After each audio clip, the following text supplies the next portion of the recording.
mayonnaise, ketchup, and now my secret ingredient.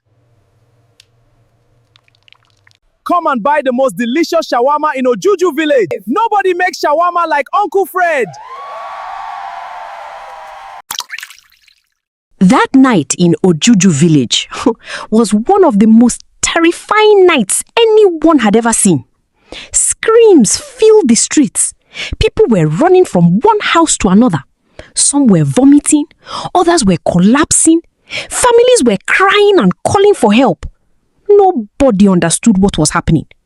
Someone quickly called an ambulance. Within minutes, the ambulance arrived. Then another one came, and another. One after another, unconscious villagers were rushed into the ambulances. The situation became worse by the minute. At the community hospital, there was complete chaos. The hospital was filled with patients. Doctors and nurses were running everywhere. Some patients were vomiting, some were unconscious, others were weak and unable to speak. The medical workers worked throughout the night. They carried out tests. They gave injections. They connected patients to drips. They did everything they could to stabilize them. But nobody knew what had caused the strange illness. By midnight, information about the strange situation had reached the Ministry of Health. Officials were alerted immediately. An investigation was ordered. All hands were on deck. The big question was simple. What had made so many people sick at the same time? By early morning, some of the patients had become stable enough to answer questions. Health officials began interviewing them one after another. What did you eat yesterday? Where did you go? Did you drink anything unusual? Did you eat from the same place? The answers were different. Until one thing kept coming up. They had all eaten Uncle Fred's shawarma. The officials looked at each other. That was enough. They knew where they had to go. The following morning, 2 Ministry of Health officials arrived at Uncle Fred's shawarma shop. They were accompanied by 2 police officers, a man and a woman. Uncle Fred was standing behind the counter. Nilo was arranging some ingredients. The moment they saw the officials, both of them became confused. One of the police officers stepped forward. "Are you Uncle Fred?" "Yes." "You need to come with us." Uncle Fred's heart dropped. "Why?" "You are under investigation." Nilo immediately became nervous. What happened? The officer looked at both of them. Several people became seriously ill last night, and all of them ate shawarma from this shop. Uncle Fred's face became pale. Before he could say anything, the police officers arrested both of them. They were taken to the police station. Inside the investigation room, Uncle Fred sat across from a police officer. The room was small and quiet. The officer placed a file on the table. Then he looked at Uncle Fred.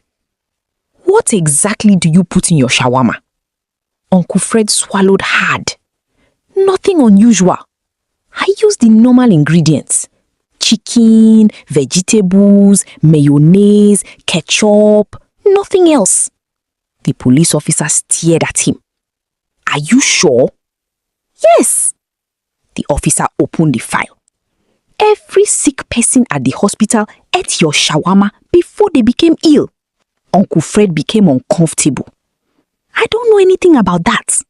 Maybe they drank contaminated water." The officer raised an eyebrow. "Contaminated water?" "Yes. So all these people drank the same contaminated water." Uncle Fred opened his mouth. Nothing came out. The officer leaned closer. "You expect me to believe that?" Uncle Fred looked down at the floor. He couldn't answer. Meanwhile, in another room, Nelo was being questioned. She was already crying. "Please, I know nothing about what happened. I swear. I am just an orphan trying to make ends meet." A female police officer sitting across from her spoke calmly. "You don't need to cry. All you need to do is tell me the truth. Nello wiped her tears. I am ready to tell you the truth. Good. Then tell me, what was added to the shawarma you and Uncle Fred sold yesterday? Nello shook her head. I didn't add anything. It was made the same way we always make it. I cut the peppers. I cut the onions. I prepared the cabbage. I grilled the chicken over the fire. And Uncle Fred prepares the shawarma sauce. The police officer immediately stopped writing. Wait. Uncle Fred prepares the sauce? Yes. Wait. At the shop? No. He makes it from home. The police officer leaned forward. How does he make it?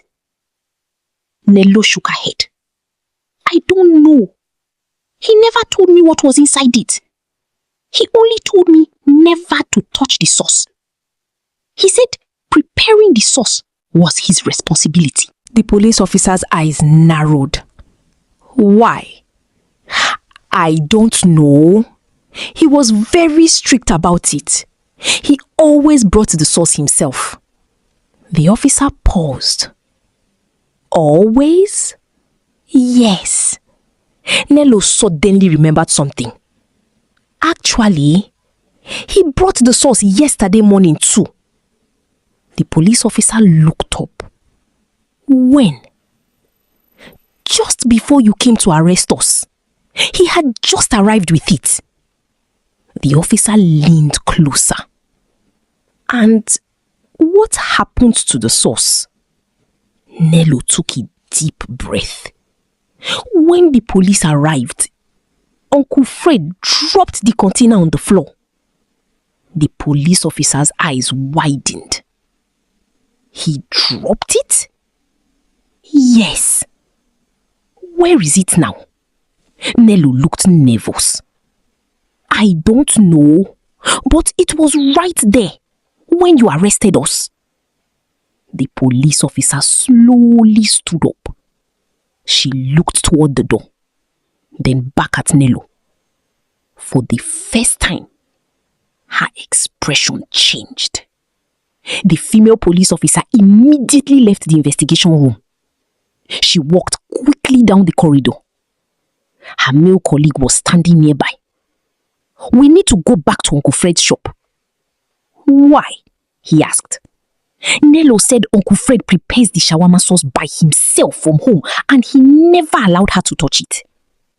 I think we need to look into it. She said he dropped the sauce container when we arrested them. We need to find it. The two officers quickly got into their vehicle and drove back to the shawarma shop. When they arrived, they entered the shop immediately. The place was quiet. The counter was still messy from the arrest. They searched everywhere, under the tables, behind the counter, inside the storage area. Then suddenly, the female officer pointed. There! Under the counter was the container. The same container Uncle Fred had been carrying that morning. She carefully picked it up. This is it. The male officer looked at it. Let's take it to the Ministry of Health. They immediately left with the sauce. At the Ministry of Health, the container was taken straight to the laboratory. Scientists and health officials carefully collected samples. The samples were placed under examination. Tests were carried out. Everyone waited anxiously. Hours later, the laboratory results finally came out. The officials stared at the report. Their faces became serious. The sauce contained dangerous substances that could seriously harm human health. The result was immediately sent to the police station. Back at the police station, Uncle Fred was still sitting inside the investigation room. The door suddenly opened. The same police officers walked in. But this time, their faces were completely different. They were angry. The male officer slammed the laboratory report on the table. You lied to us. Uncle Fred looked at the paper. His heart began to beat faster. The officer continued. We found your sauce. It has been tested and the laboratory confirmed that it contains dangerous substances.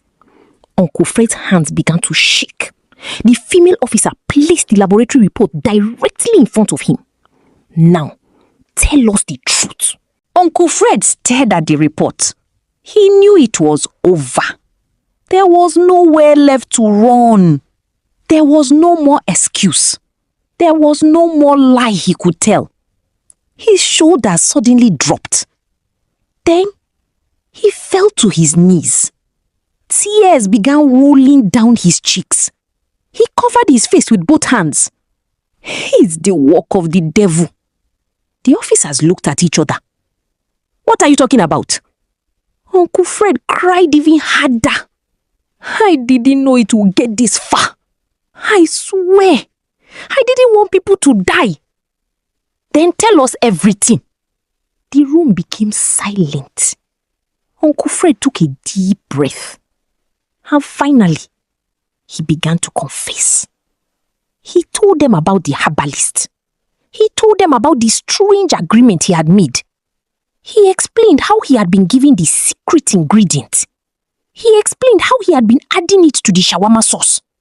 And he told them about the strange wound that had appeared on his knee. The officers listened in shock. Uncle Fred continued crying. I was too greedy. I wanted my shawarma to become famous. I wanted to make more money. I never thought innocent people would suffer because of me. The police officers remained silent. There was nothing more to say. Uncle Fred had finally admitted everything. He was taken away from the investigation room and placed behind bars. For the first time, Uncle Fred had no customers, no shawarma shop, no secret sauce, no money. Only the cold walls of a prison cell and the terrible consequences of his choices.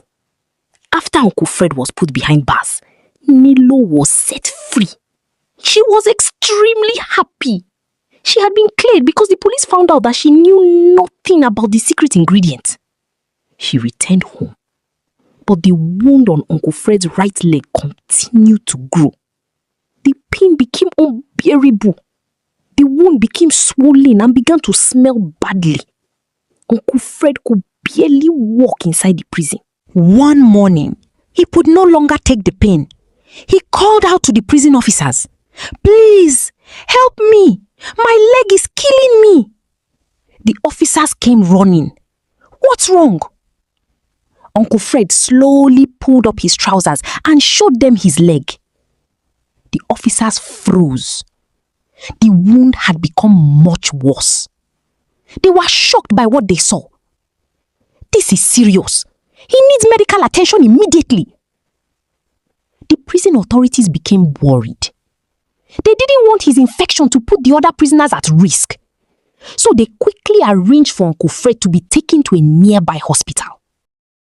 At the hospital, doctors examined his leg. They carried out several tests. After examining the wound carefully, the doctor sat down beside Uncle Fred.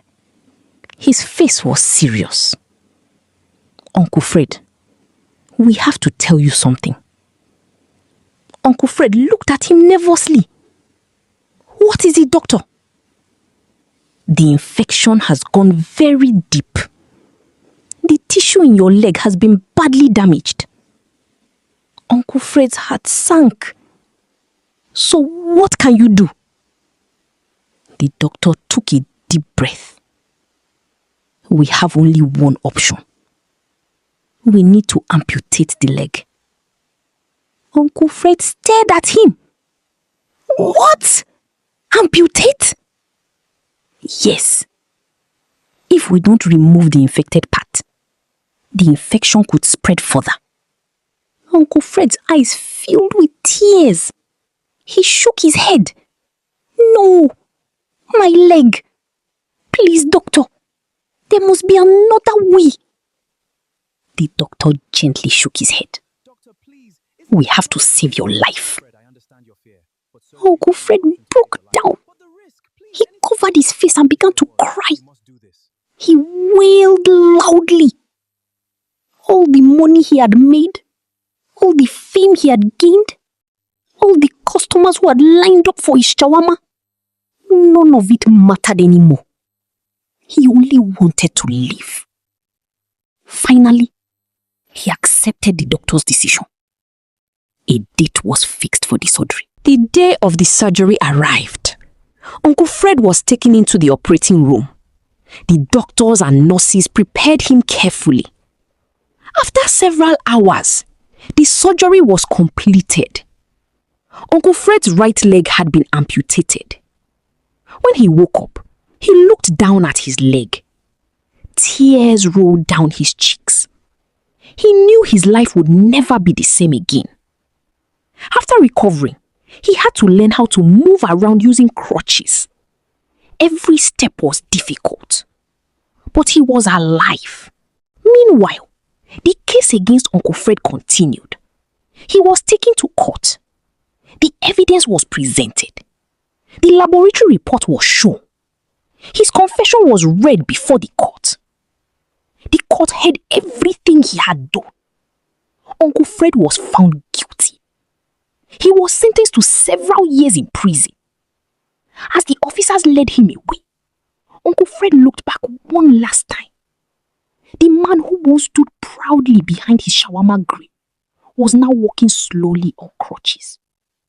He had lost his business. He had lost his freedom. He had lost his right leg.